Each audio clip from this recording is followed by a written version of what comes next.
据联合国网站3月25号消息，联合国安理会当天通过了一份由非常任理事国提出的加沙地带决议草案。这是本轮巴以冲突爆发以来，安理会通过的第一份明确要求立即实行停火的决议，仅有的一票弃权票由美国投下。路透社称，决议获得通过之后，会场爆发出一片掌声。在当天的投票中，联合国安理会15个成员国中有14个赞成，美国投下弃权票。该决议草案由阿尔及利亚、圭亚那、马耳他、莫桑比克、塞拉利昂、斯洛文尼亚和瑞士提交。草案要求各方立即在斋月停火，从而最终实现永久可持续的停火。还要求立即无条件释放所有被扣押人员，消除大规模提供人道主义援助的所有障碍。巴勒斯坦常驻联合国观察员里亚德·曼苏尔当天在发布会上表示，25号是历史性的一天。他指出，安理会的决议具有约束力，以色列必须履行联合国宪章规定的义务，立即停火。It is a historic day today, where for the first time after almost 6 months, the Security Council adopted a resolution calling for an immediate ceasefire. 同一天，巴勒斯坦外交部也发表声明称，安理会通过这份决议是朝着结束冲突、允许人道主义援助进入加沙地带、让流离失所者返回家园的方向迈出了一步。哈马斯方面也对决议通过表示欢迎。哈方发表声明指出，愿意立即进行被扣押人员的交换，以使双方的人员都能获释。中国常驻联合国代表张军指出，当前的草案反映了国际社会普遍期待，得到阿拉伯国家集体支持。安理会决议是有约束力的，我们要求当事方履行联合国宪章规定的义务，根据决议要求采取应有行动。我们期待有重要影响的国家对当事方发挥积极作用，包括采取一切有效手段支持决议的实施。正在中东地区访问的联合国秘书长古特雷斯第一时间作出回应，他表示，这份决议必须得到执行，任何失败都将不可原谅。以色列方面则表示将继续与哈马斯作战。以色列国防部长加兰特发表声明称，以色列将在每个地方与哈马斯作战，以色列没有义务停止在加沙地带的战争。值得注意的是，尽管美国是安理会15个成员国中唯一没有投下赞成票的国家，但其立场依然引发了以色列方面不满。以色列总理内塔尼亚胡指责美国未能否决该决议是对其先前立场的明显倒退，有损以色列的战场进展和推动释放被扣押人员努力。此外，以色列还取消了一个高级代表团对美国的访问计划。该代表团原定与美方讨论在加沙南部城市拉法的军事计划。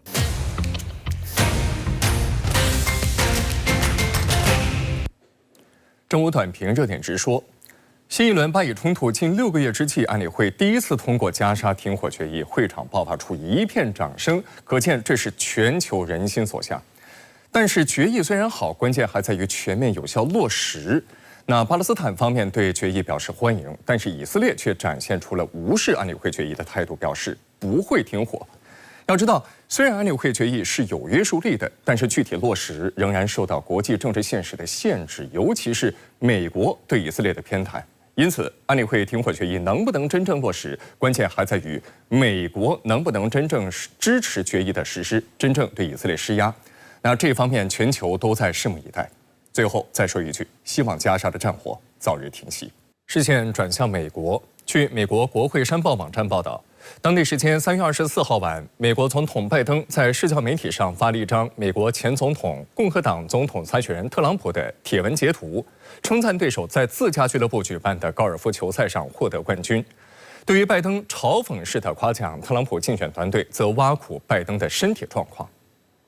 24号傍晚，特朗普兴奋地发文称，他在佛罗里达州西棕榈滩特朗普国际高尔夫俱乐部举行的颁奖典礼上获得了2个奖杯。美国总统拜登随后在社交媒体上发了特朗普的贴文截图，阴阳怪气地称赞道：“恭喜你，唐纳德，真是了不起的成就。”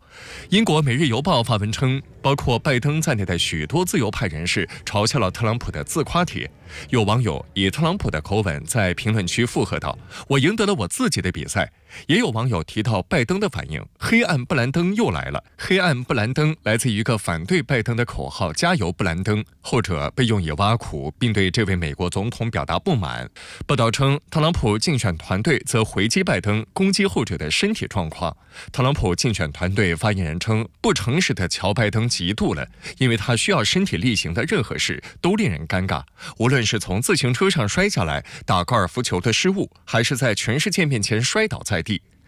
近期，拜登和特朗普对决大幕开启，81岁的现总统和77岁的前总统火力全开，争相在公开活动中攻击对方。党内初选中，拜登和特朗普分别锁定各自政党的提名。最近几周，竞选活动加速进行，为特朗普和拜登可能再次对决做准备。根据国会山报和美国选举信息分析网站 Decision Desk 的全国民调数据平均值，特朗普仅领先拜登1个百分点。当地时间3月24号，美国企业家马斯克在美国总统大选前夕宣布，他将不再支持民主党。他在社交平台 X 上写道：“几年前我100%投票给民主党，但现在我认为我们需要红色浪潮，否则美国就完蛋了。红色是共和党的代表颜色，蓝色是民主党的代表颜色。这表明马斯克接下来将支持共和党，也就是特朗普所在的党派。”